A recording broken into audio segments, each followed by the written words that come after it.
Alright. He's done with me. He's telling Chip goodnight now. Okay. Where were we?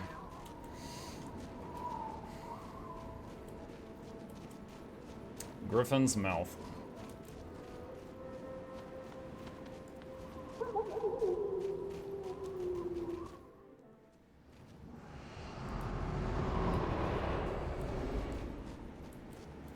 Master Seeker Nathaniel. This cave is confusing and perilous. You don't want to take a wrong turn, or you'll wind up wandering in the cold until you die of it. Aiden has scouted the way ahead, and my wolf can help you track him. Follow Aiden's markers to get safely through. Good night, buddy. They'll look like nothing more than pebbles at first, but you'll learn to spot them if you're paying attention. Take these men with you to help Aiden fortify his position.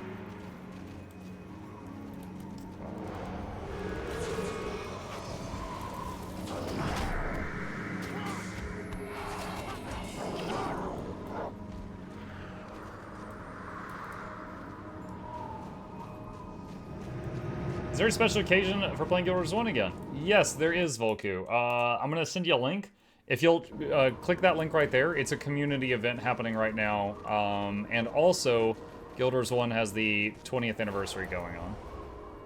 So there is some in-game stuff going on too. But because of that community event, there is a massive amount of people playing currently. So very easy to find groups and parties and stuff if you wish to. That was one of the best weakness curses I've done so far. I had 4 Ettins beating on me. It was very clearly taking a lot of damage. Cast it. They were so cluttered together, it hit all 4 of them. And the incoming damage noticeably just went...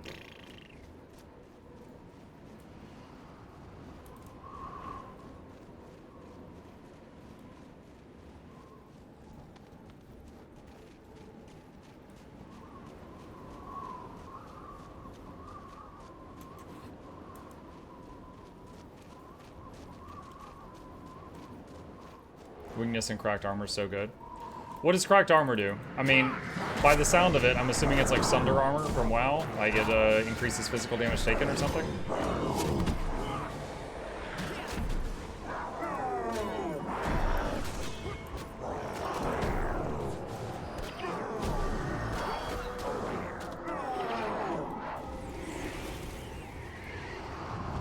Can Chip share the orange brain cell?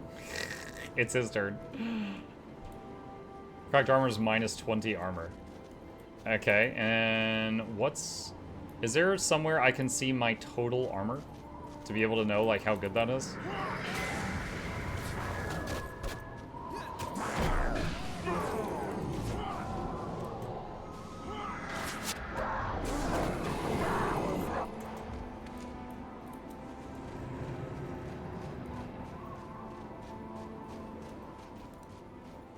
Hang on a sec. Guild Wars cracked armor. Minus 20 armor, minimum 60. Okay, let's go look at armor. Armor is a stat that determines how much damage a creature will take from most sources of physical damage and elemental damage. Okay.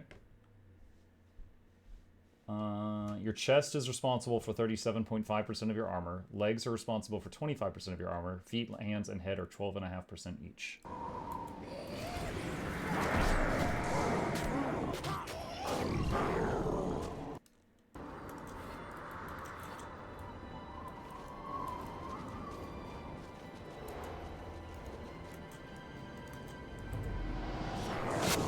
Got 3 of them with that.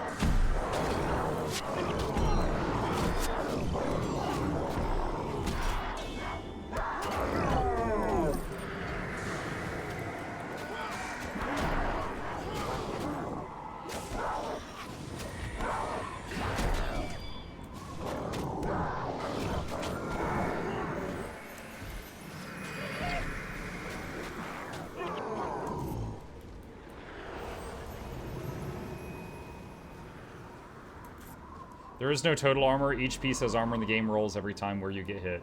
Wait, are you serious? This just doesn't seem like that kind of game.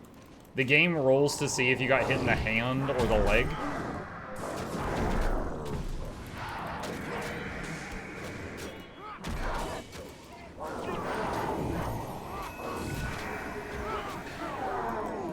But wait, no, hold on, because it said minimum 60 though. So that means that like none of my armor pieces have 60 armor. So that means that cracked armor would have 0 effect on me. Because I have 40 armor for every slot, and then I get cracked armor, and it leaves you with minimum 60, so it does nothing. That would be really dumb.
Speak with Ambassador Braun. He'll be waiting in Scoundrel's Rise, just outside Griffin's Mouth. He'll help you get the refugees sheltered in Kryta. You've done great deeds today.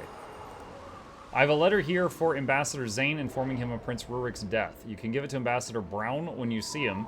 Zane has assigned him to the refugee problem, so he'll work out the details involved in getting them settled. Meet Braun in Scoundrel's Rise, just outside the gate in Griffin's Mouth.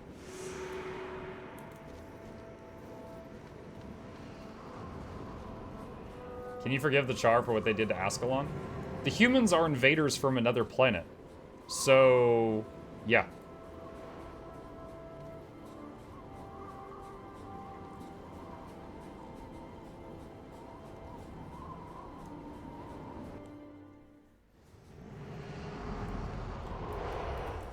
So in the general sense, my answer is yeah. But in a more nuanced sense, it depends. Like, if everyone involved at that point was descendants of descendants of descendants of descendants, and, like, no one remembers, like, the long, long past, then at that point what you've got is the Char just nuking a city with a bunch of innocent people in it that have no idea what's going on. And that is, of course, bad. But if we're talking about the same people, then... If we're talking about the same generation that invaded from another world, then at that point, they're just, like, freedom fighters. I'm Ambassador Braun. The undead problem persists, as I'm sure you're aware. Still, your people should be safer here than anywhere else. What can I help you with? The undead have risen from the swamps. The gates to Lion's Arch have been closed. Lion's Arch. Times are bad indeed. I have been appointed by Ambassador Zane to handle the matter of seeing your people settled. The ambassador will be saddened to hear of your great prince, I am sure. Here's a letter from Ambassador Zane granting refuge in Kryta. Present it to Witness Kasori, the city's regent. Perhaps she can help you. Okay. Let's see. What we got here? Unidentified, improved sale value. Salvage item. Okay. Wonder why Lion's Arch. Wonder why Lion's Arch closed the gate. Yeah, no clue.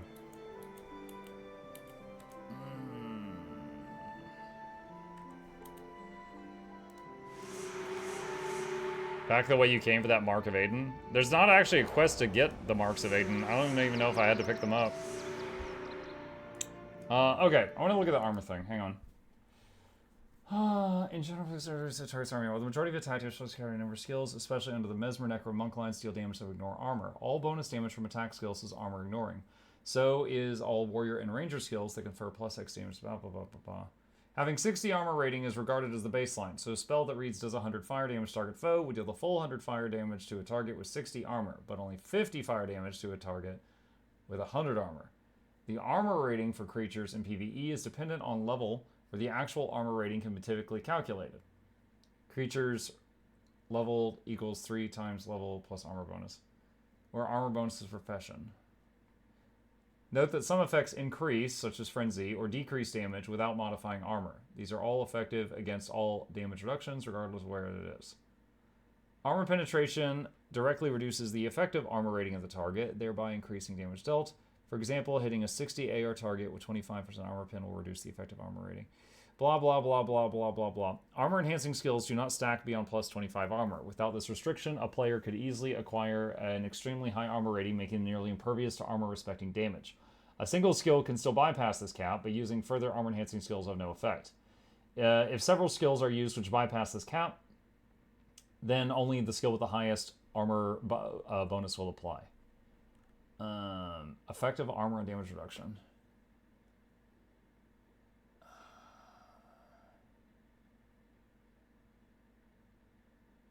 Each piece of armor protects only one part of a character.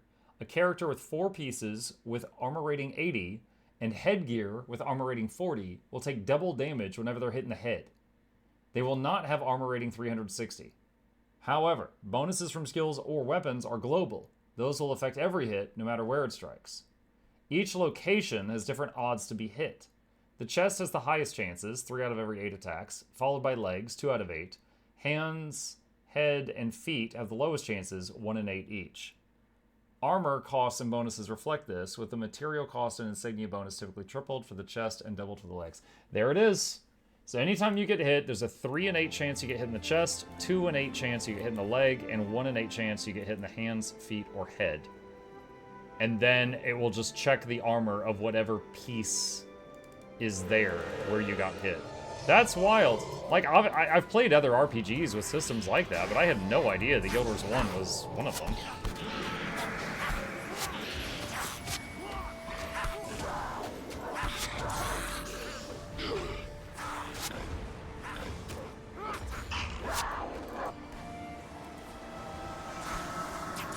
So I guess it's a good thing I don't have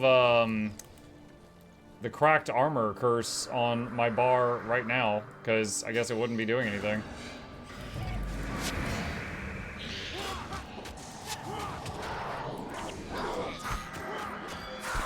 Any chance, Muck, you want to access 50% damage while it hex 20% armor pen and gives 27 health? I'm good, Charmon, thank you.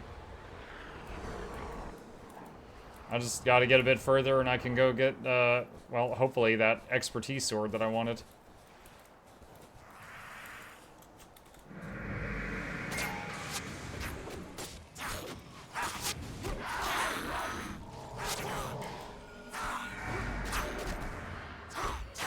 You know, I usually am able to tell what all gets hit by the curse by the little white ring around their feet when I cast it, but it's so bright here I can't see it. I'm blind. Like spotting an Irishman at the beach. I can't see.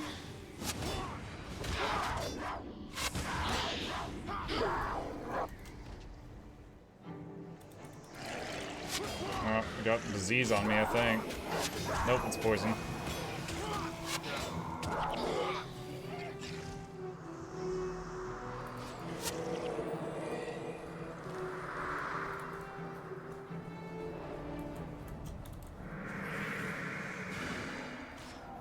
Zombie, Warlock, and Murgoyles.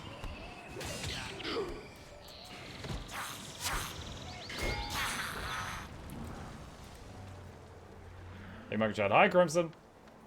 Muck is going to be build crafting in no time. I mean, I've already been build crafting, just with the limited tools at my disposal.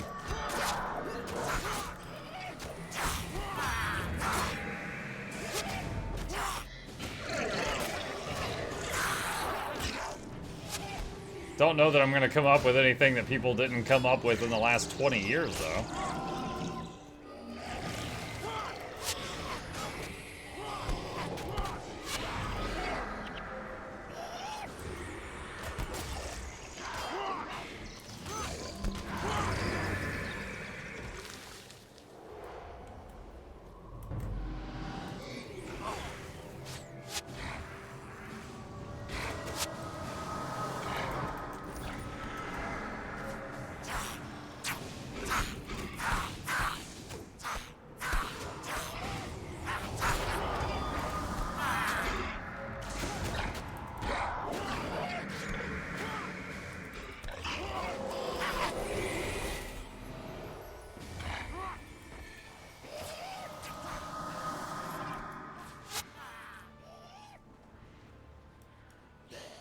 There's a collector up ahead.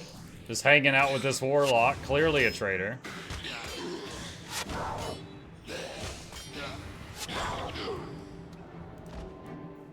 What are you collecting, Cameron? Bleh. Gates of Kryta. Does this go to Lion's Arch? Nope, not yet. Co-op. Oh, it's a mission. Okay. You know, I think technically, chat, I have fulfilled the goals for the first week of Return to Guild Wars. As of now. Pre-Searing Ascalon, post-Searing Ascalon, Northern Shiver Peaks.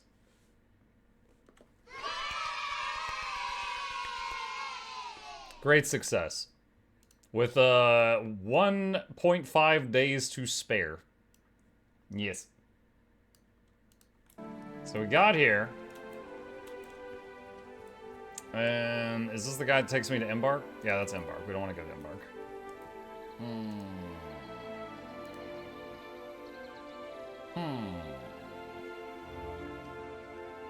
I have a +2 expertise upgrade component, apparently.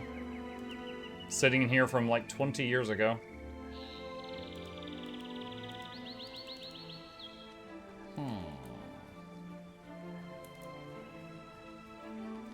Embark is where you get the expertise sword. Yeah, but I think I need... Someone told me I need 5 proofs of legend to get it, which means I gotta do more gameplay to get it. If that's true.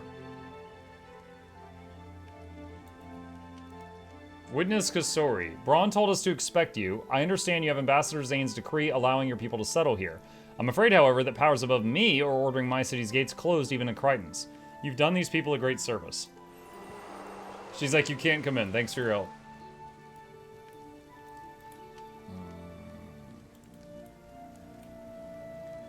Okay, so like if I kick this, if I hit search... Oh, you can do it right there. Got it. That's what someone was telling me about earlier. Expertise sword, isn't it a dagger? I don't know. Let's see. Guild Wars Proof of Legend. Let's see. Proof of Legend.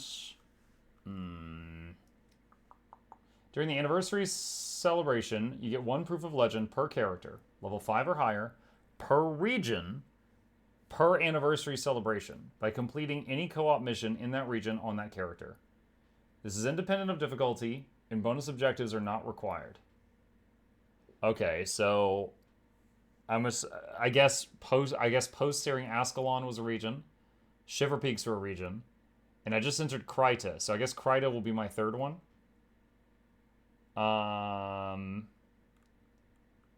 Let me see. So I'm looking at the list of all of the stuff you can get with the proofs. 20th anniversary decade weapons. Decade dagger. Dagger mastery, no. Bow, staff, spear, scythe. Is it from 10th anniversary? Where's the sword? Swordsmanship, no, that's not it. Ah! Prominence? 9 expertise. This might be it. Inscribable gold rarity sword obtained from the ancient anniversary weaponsmith in Embark during an anniversary celebration in exchange for 5 proofs of legend. Yeah. That's it. So that's it, that thing right there. And then it does damage based on expertise. Interesting. Are proofs tradable? I don't know. If I really wanted to tunnel vision for proofs, I would get on my old max level character that I beat the game with 20 years ago and blast through some missions, but that's not my goal. I'll just get it in time. We'll get there when we get there. Where is a merchant? There's got to be one here somewhere. There. Did you check out the RuneScape Dragon Wilds? What's your opinion on it? I mean, it looked very early access. It looked very early access. But, I mean, I like RPGs. I like that style of game. I'd be happy to try it out once it's ready. don't think I need those.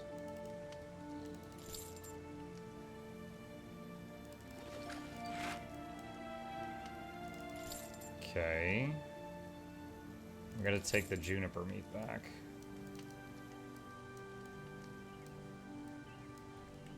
Survivors of Ascalon went on to found Evanhawk. You're in town now, so you can see at the bottom of this party. Yeah, Dorak, I just navigated through that a minute ago. I remembered what you said. Okay.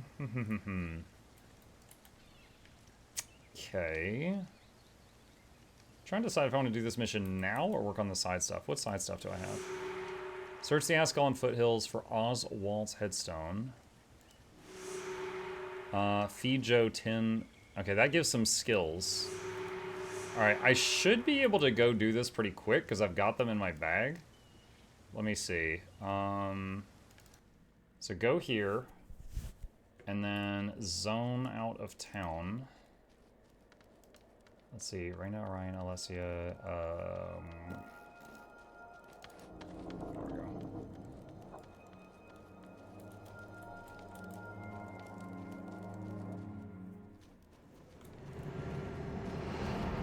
Alright, let me see if this works.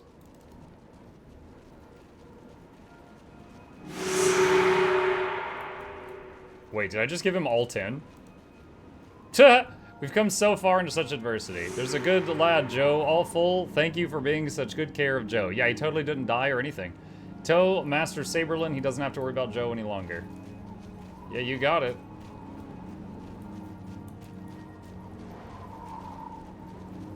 Question for vets. I've seen assassins use daggers, but never seen one drop. Do daggers only drop for assassin players? Well, assassin was added in factions, so maybe they start dropping in factions. Would be my first thoughts. Wait, where is this guy at? Return to Master Saberlin. What? Oh, he's right there. He doesn't have the green star. So you're sure that Devourer is sated? Well, then good work. That should help our food situation a bit. I hate to say it, but it helps having that creature around. We hadn't had an attack in days. Rotting Flesh.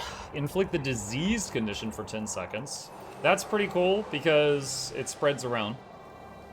And that's with no points in death magic. I think disease is -4 pips. And each pip is 2 damage, so it's 8 damage a second. For 10 seconds, so it's 80. So it's 80 damage and it spreads around. But it is 15 mana, which is quite a bit. Pin down, bow attack inflicts the crippled condition for 3 seconds. A small group of former soldiers have deserted us after the death of Prince Rurik. Normally I would forgive such a transgression in the face of all we've endured, but they have taken the majority of our supplies with them and headed north into the hills of Deldrimore Bowl. We believe they are making their way toward Icetooth Cave. With supplies already short, there's no way our people will make it through the mountains to Kryda without the stolen supplies. It's critical that we retrieve the supplies and bring to justice these deserters who would condemn their people to death. It's a grim thing I ask of you, but it must be done. Can you find these deserters and bring back the supplies? Aight. And he's giving more skills, so I'm going to prioritize this quest because he's giving skills. Does it also spread to the caster and team? Not that I know of.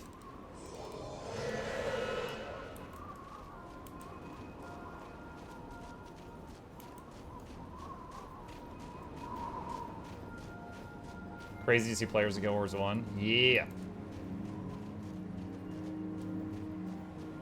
Oh my god, is this the closest way up there? Like, oh my gosh.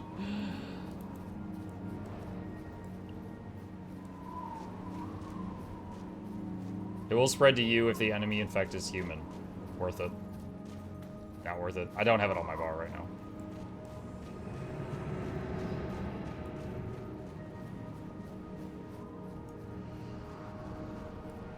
Is there a difference between... Okay, you know how some games have humanoids? Does this game have a distinction between, like, human and dwarf and other two-armed, two-legged creatures?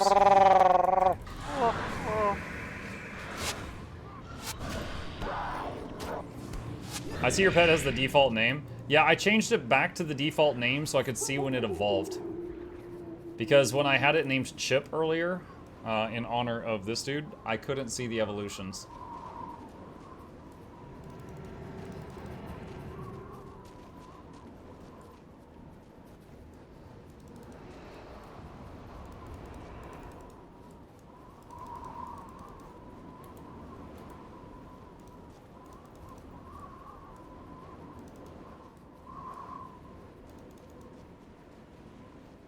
Ended being a tanky pet? Yeah, and I was really surprised by that, but we think we figured out why. So for those who weren't here, for the first like 12 hours of the game, I'm a ranger, but I was running around with a sword and shield and tanking mobs, so my pet took like no damage. Because I wanted it to evolve into the form where it gets bonus damage to be a higher DPS pet. However, the game calculated that it took more damage than it dealt in 12 hours of me tanking for it, and said that it evolved into a tanky pet. So its damage went down and its health went up. And I was like, what? And then someone found a line on the wiki that said damage to the ranger may also count for damage to the pet for purposes of evolution. Which means that me tanking to keep things from hitting it completely backfired, because if things were hitting me, it still made him tank it to be a tank. It still made him evolve to be a tank. So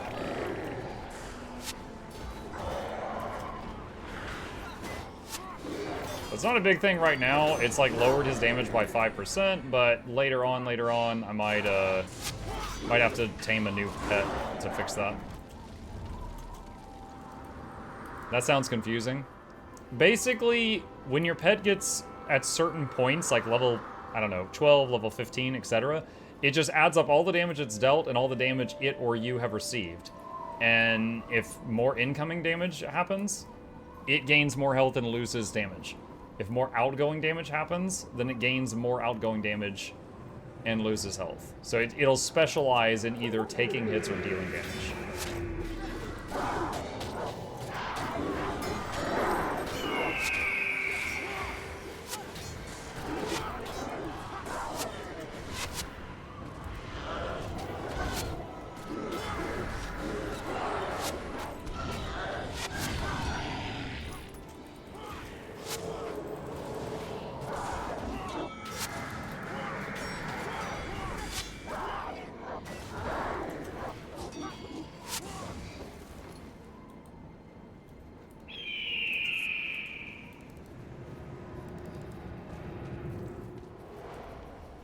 Just go I-way build and sack your pet at the start of every encounter.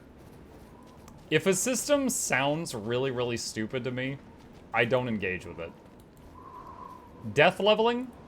The idea of suiciding to your pet a million times to give it XP for killing you and then taming it? That sounds stupid to me. I'm not doing that. The sack strategy, having your pet be dead for your entire leveling process so it doesn't feel like you're playing a ranger, and that way it doesn't take more damage. It sounds stupid to me, so I'm not gonna do that.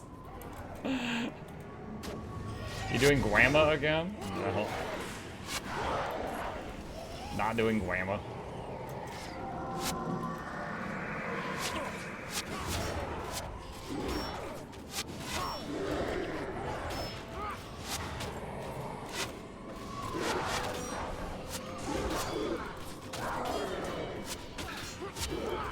In the menagerie, you can pick the one you want. I've gotten a lot of misinformation on the menagerie. A lot of folks have told me that you could just go there and it's just like a shopping mall and you can pick whatever. And then other people were saying, no, you have to deposit pets in the menagerie first in order to unlock things that you can get there. And so I've gotten a lot of conflicting stuff. And bare minimum, half of it's wrong because it goes against the other half. In any case, I have to get to Lion's Arch before I can access the menagerie, so it doesn't do anything for me right now.